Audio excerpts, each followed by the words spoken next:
এইবার চৌধুরী সাহেব রিটায়ারমেন্টে গেছে। আমার ভাইরা চৌধুরী সাহেব থাকলে বেজার হন না। চৌধুরী সাহেব রিটায়ারমেন্টে যাওয়ার পরে এলাকার হাজি সাহেব কাছে চৌধুরী সাহেব একটা কাম করতে বলে, কি কাম?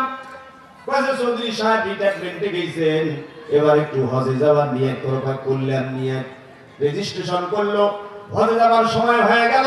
মসজিদের ইমাম সাহেব মাওলানা লোকমান হোসেন বলতেছে, চৌধুরী সাহেব যাবার আগে একটা কাম করি যাবার লাগে। বলে, কি কাম কর? ওই চৌধুরী সাহেব যাবার আগে জমি জায়গাগুলো এরা ফাইসলা করে দিয়ে যান। হয় না ভাই? বলেন। ছেলেদেরকে ডেকেছে, মেয়েদেরকে ডেকেছে, বোনকে ডেকেছে, ফুপুকে ডেকেছে, অন্যান্য শরীফদের অংশীদারদের সবাইকে ডেকেছে।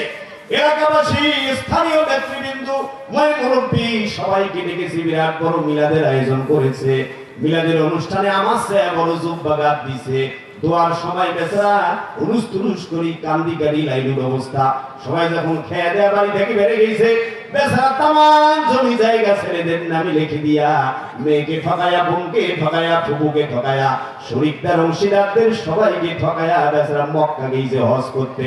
ওলামায়ে কেরামকে জিজ্ঞেস করেন, আল্লাহর কোরআন সাক্ষী, যেই হাজী সাহেব মেয়েকে ঠকাইছে, বোনকে ঠকাইছে, ফুপুকে ঠকাইছে, শরীফদের অংশীদারদেরকে ঠকাইছে, হকদারের হক নষ্ট করিয়া মক্কা গেছে হজ করতে, ও বেচারা একটা, দুইটা, চারটা, পাঁচটা হজ নয়, জীবনে 100টা হজ করলেও একটা হজ তার কবুল হবে না। কথা বলেন ঠিক না বেঠি?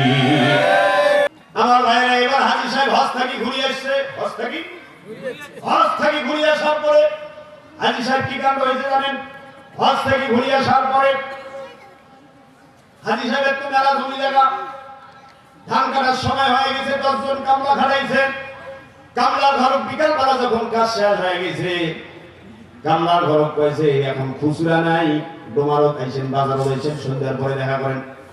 মাগরিবের টাইম হয়ে গেছে। 10 জন কামলা ব্যাগ ধরিয়া ডোমার বাজারের কেন্দ্রীয় মসজিদের সামনে খাড়া হয়ে আছে। মাগরিবের আজান যখন হয়ে গেল, হাজী সাহেব নয়া তসবিহ মক্কা থেকে আনছে। টিকতে টিকতে মসজিদে ঢুকি গেল। বেচারার ঘর কিছু কবার সাহস পাইলেন। নামাজ শেষ হয়ে গেল। মসজিদের এলাকার লোকজন সবাই দাঁড়াইল, স্থানীয় প্রভাবশালী নেতারা দাঁড়াইল, মেম্বার, চেয়ারম্যান, সুবিধার দফাদার সবাই দাঁড়াইল, ইমাম, মুয়াজ্জিন, খাদেম সবাই দাঁড়াইল। হাজী আর দাঁড়ায় না। এরা কাছে কি ব্যাপারে হাজী কেন দাঁড়ায় না? দেখতো ঘটনাটা কি?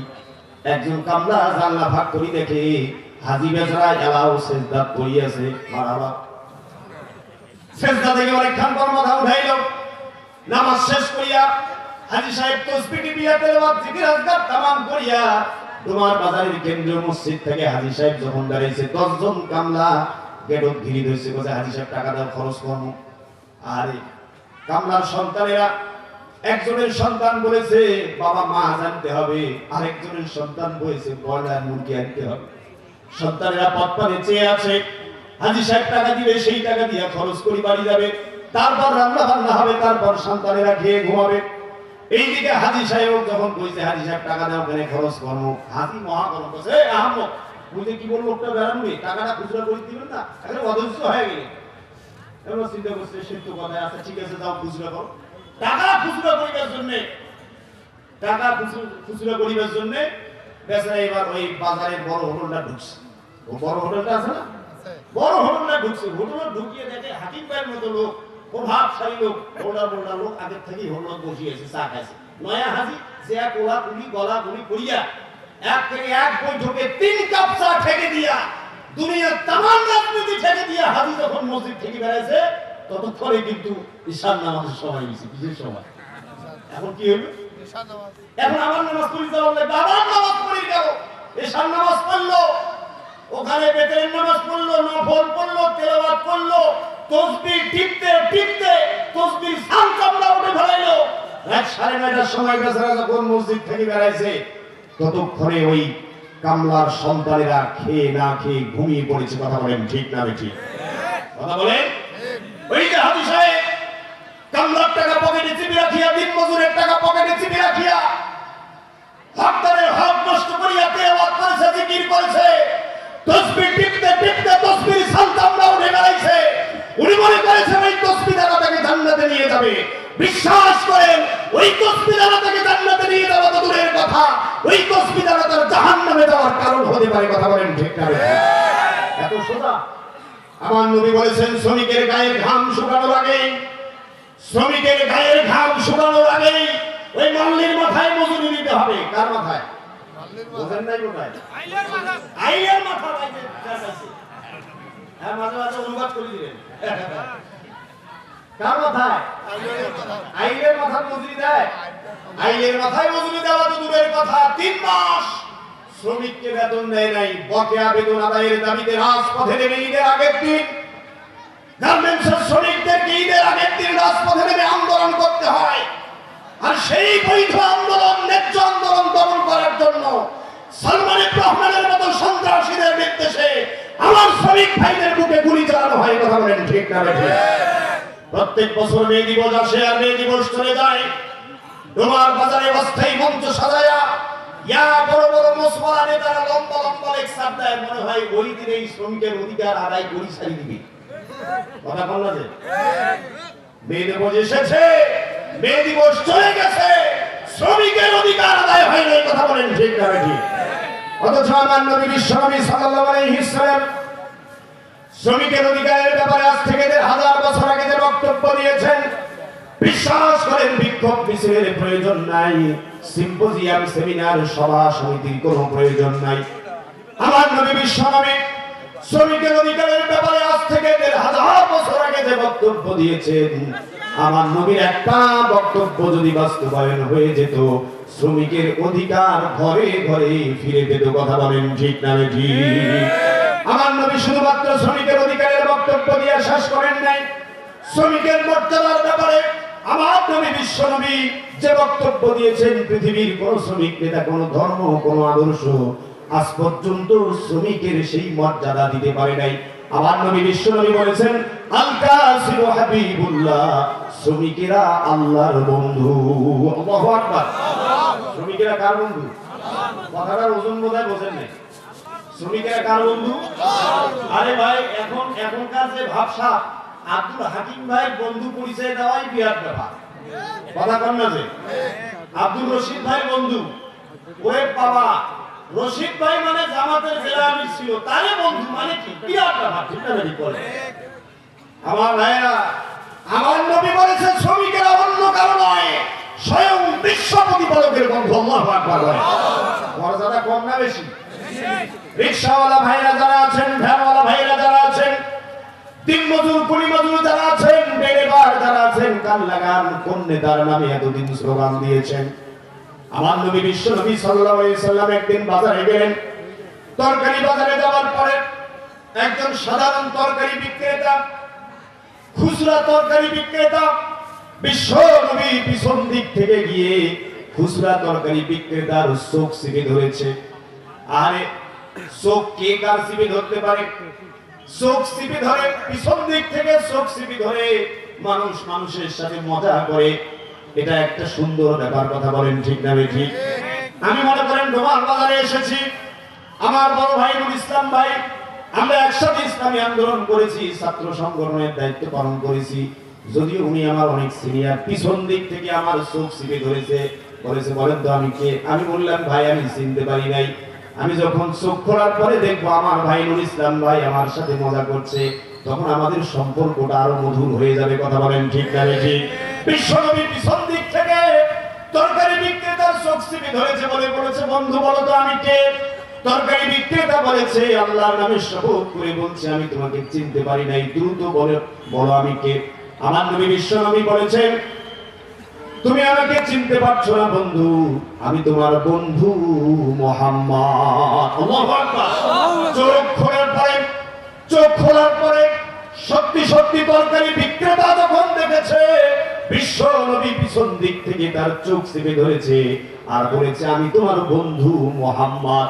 এই কথাটা বলার সাথে সাথে ওই তরকারি বিক্রেতা মদিনার অলিতে গলিতে, বাড়িতে বাড়িতে, দোকানে দোকানে, পাড়ায় মহল্লায় গিয়ে ঢোল পিটিয়ে দিয়েছে, বলেছে তোমরা শুনেছো নাকি আমার নবী আমাকে বন্ধু বলেছে। লোকটা পাগল হয়ে গেছে, লোকটা বলছে আমার নবী আমাকে বন্ধু বলেছে। আল্লাহু আকবার বলে। ইনি হচ্ছে আমার নবী। ইনি কি? আমাদের নবী। কোন নেতার নামে স্লোগান দিয়েছিল? অমুক নেতার চরিত্র ফুলের মতো পবিত্র। কোন নেতার নামে স্লোগান দিয়েছে? যে নেতার নামে স্লোগান দিয়েছেন ভোটের আগের রাতে বাসধারে রাতের অন্ধকারে 500 টাকার বিনিময়ে ভোটের পাইকারের কাছে আপনার পবিত্র যে আমানত বিক্রি করেছে, আপনার ভোটের পবিত্র আমানত পেয়ে অসৎ অযোগ্য দুর্নীতিপরায়ণ নেতা মোসার নেতা ভোটে নির্বাচিত হওয়ার পরে ব্রিজ বোঝে নাই, কালভার্ট বোঝে নাই, মসজিদ মন্দির গির্জা কিছুই বোঝে নাই, যা পেয়েছে গিলে খেয়েছে। ওই নেতা কিয়ামতের দিন ওই নেতার বুকের উপরে পাড়া দিয়া নেতাও জাহান্নামে যাবে, ওই অসচেতন নাগরিকও জাহান্নামে যাবে। কথা বলেন ঠিক না ঠিক? জাহান্নামে স্লোগান দিছে নেতা আমাদের একজন, তিনি আমার নবী তোমার নবী বিশ্ব নবী মুস্তাফা। কথা বলেন ঠিক না ঠিক? যদি স্লোগান দিতে হয় একজন নেতার নামে স্লোগান দিতে হবে, তিনি আমাদের নবী। কথা বলেন ঠিক না ঠিক? আমার ভাইরা, আমার নবী বিশ্ব নবী সাল্লাল্লাহু আলাইহি সাল্লাম, বিশ্ব নবী সাল্লাল্লাহু আলাইহি সাল্লাম একদিন কামারের পাশ দিয়ে হেঁটে যাচ্ছিলেন। কামার বন্ধুর দিকে বিশ্ব নবী এগিয়ে গিয়ে বিশ্ব নবী সাল্লাল্লাহু আলাইহি ওয়াসাল্লামকে বিশ্ব নবী কামার বন্ধুকে সালাম দিলেন। আপনারা জানেন, মনোযোগ আছে? আছে মনোযোগ আছে? মনোযোগ আছে? আচ্ছা, একবার তাকবীর দেন তো, লিল্লাহি তাকবীর। আছে মনোযোগ আছে? বিশ্ব নবী কামারকে সালাম দিলেন। আপনারা জানেন বিশ্ব নবীকে কেউ আগে সালাম দিতে পারতো না, নবী আগে সালাম দিতেন। কথা বলেন ঠিক না ঠিক? আর আমরা তো রিকশাওয়ালা ভ্যানওয়ালাকে সালাম দিবার চাই না, আমরা যে যত বড় হুজুর সে তত সালাম খুঁজি। কথা বলেন ঠিক না ঠিক? আমার মতন হুজুর, আমার মতন বক্তা, আমি কি রিকশাওয়ালা সালাম দেবো? ও বাবু হয়েছে কাম, ঠিক না ঠিক? কি ভাবসাব এরকম না? আমি কি রিকশাওয়ালা সালাম দেবো? আমার নবী কামার বন্ধুকে সালাম দিলেন। শুধু সালাম দিয়ে শেষ করেন নাই, বিশ্ব নবী কামার বন্ধুর দিকে হাতটা বাড়িয়ে দিলেন। বিশ্ব নবী যখন কামার বন্ধুর দিকে হাতটা বাড়িয়ে দিয়েছেন, কামার বন্ধুর হাতটা ধুলোমলিন, কামার বন্ধুর হাতটা কালিযুক্ত, ময়লা আবর্জনা যুক্ত। আপনাদের এলাকার আশপাশে কামারের পাড়া আছে না নাই? কামারের দিকে তাকান, তাদের হাতের দিকে তাকান, তাদের পোশাকের দিকে তাকান। বিশ্ব নবী কামার বন্ধুর দিকে যখন হাতটা বাড়িয়ে দিয়েছেন, কামার বন্ধুর লজ্জায় মুখটা লাল হয়ে গেছে। কামার বন্ধু বড় বিড়ম্বনায় পড়ে গেছে। কামার বন্ধু চিন্তা করলো, আমার এই ময়লা হাত, কালিযুক্ত হাত বিশ্ব নবীর পবিত্র হাতের সাথে যদি লেগে যায়, বিশ্ব নবীর পবিত্র হাতটা অপবিত্র হয়ে যাবে, কালিযুক্ত হয়ে যাবে।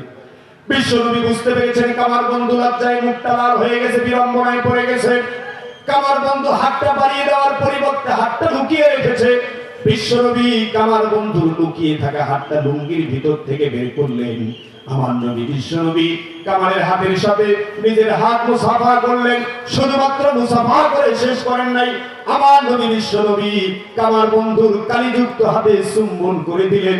শুধুমাত্র চুম্বন করে শেষ করেন নাই, আমার নবী বলেছেন, বন্ধু কামার, তোমার এই হাত শ্রমিকের হাত, এই হাত কোনদিন জাহান্নামে যাবে না।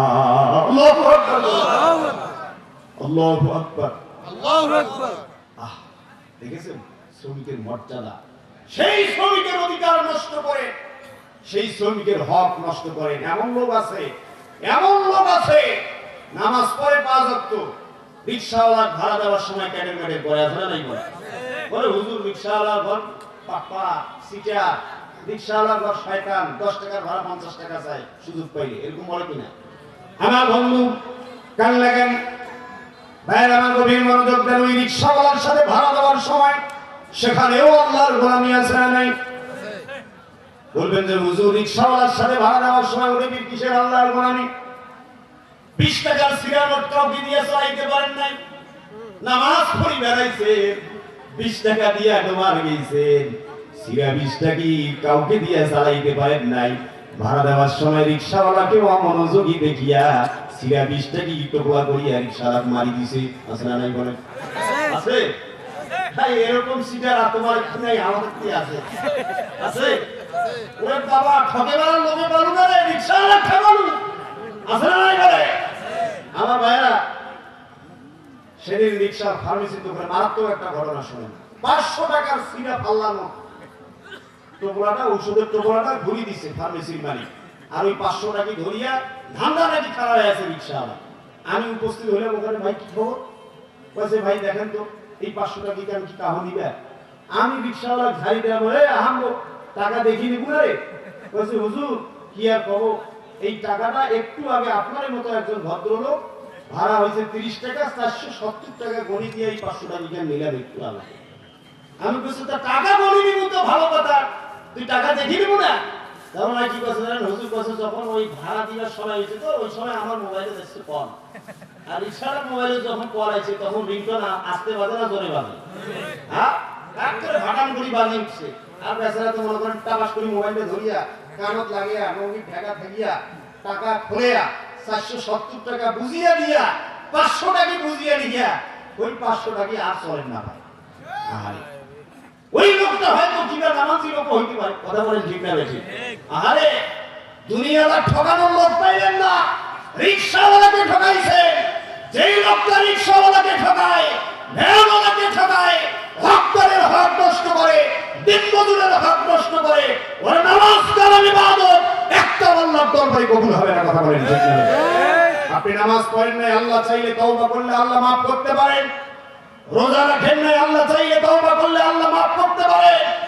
আপনি আপনার অধীনস্থ শ্রমিকের হক নষ্ট করেছেন, ওই সংশ্লিষ্ট ব্যক্তি ক্ষমা না করা পর্যন্ত আল্লাহ ক্ষমা করবে না, কথা বলেন ঠিক না বেশি?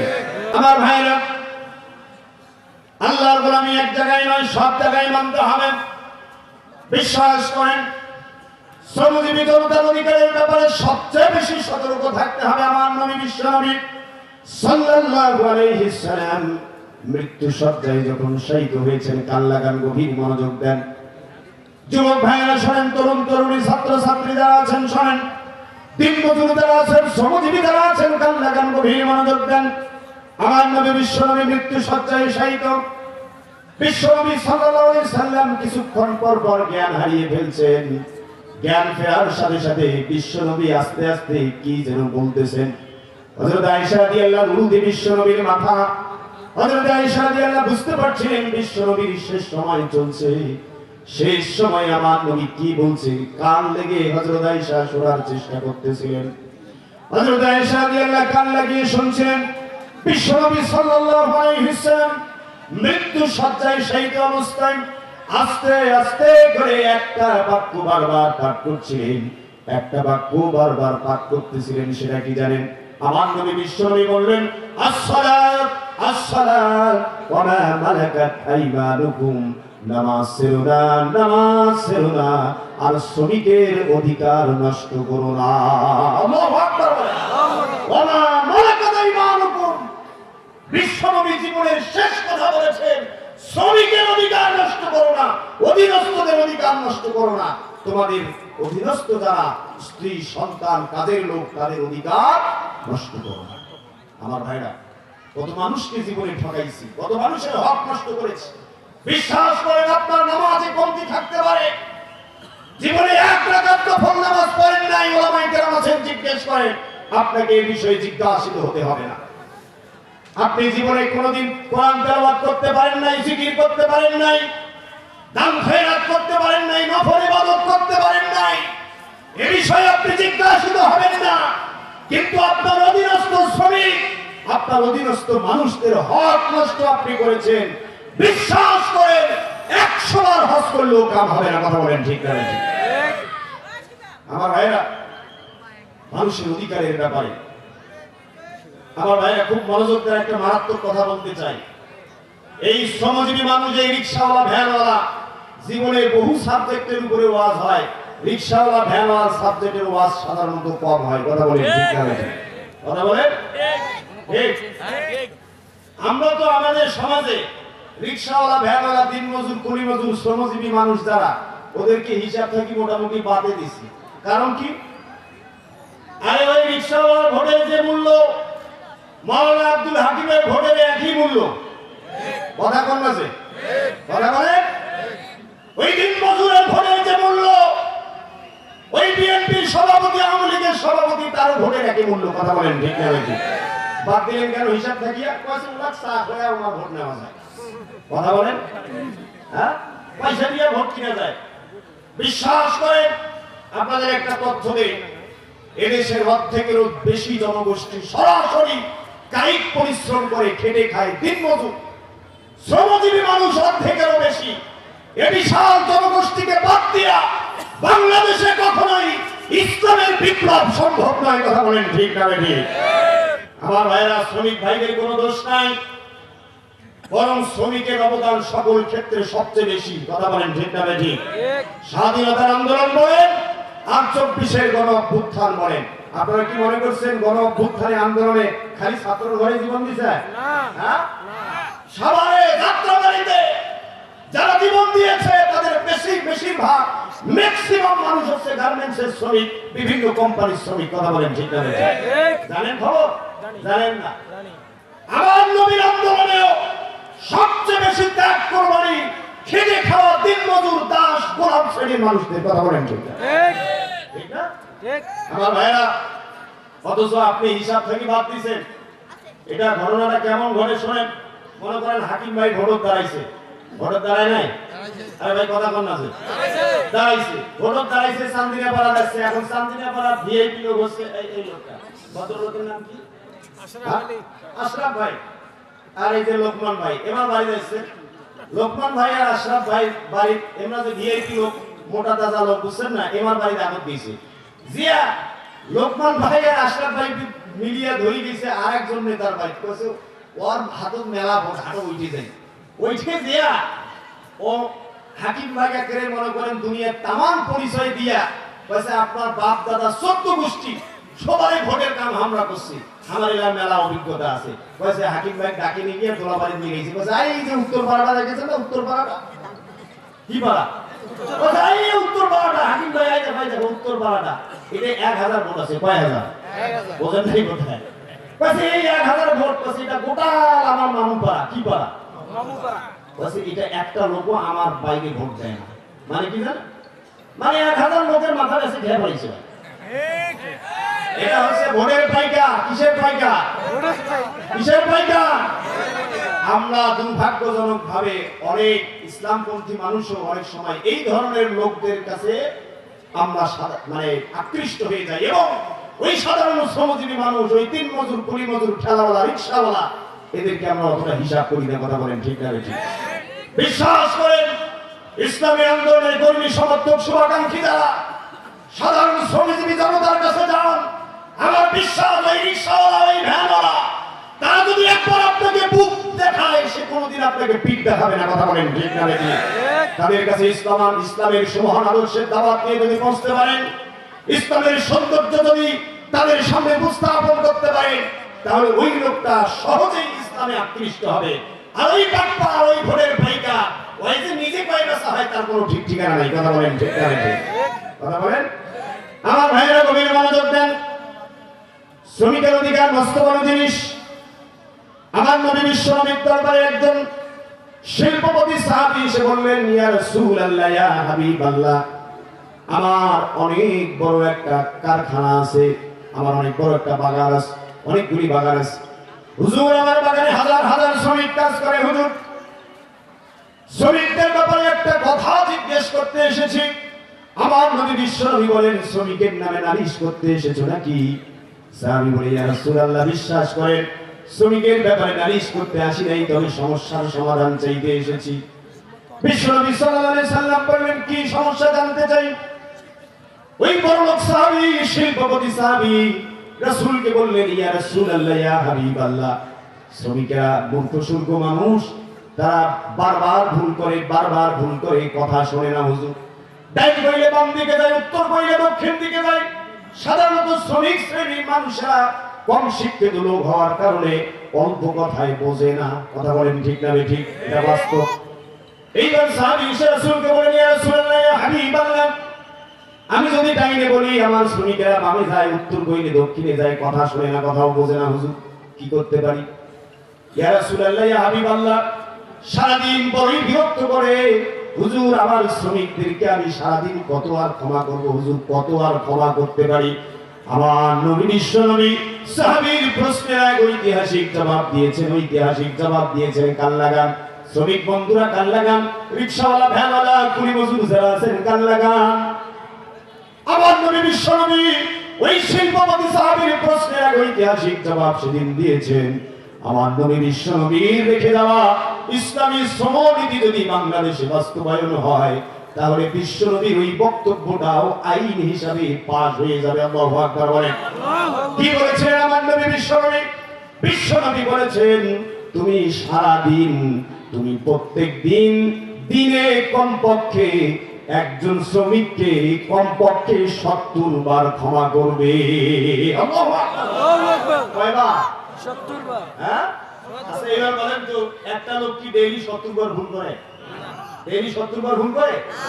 তার মানে আমার নবী বোঝাতে চেয়েছে, তোমার অধীনস্থ শ্রমিক, সে কম শিক্ষিত লোক, সে কম বুঝালো, তাকে গায়ে হাত দিয়া সতরে সাঁতারে তাকে কাজ শিখিয়ে বুঝিয়ে নিতে হবে।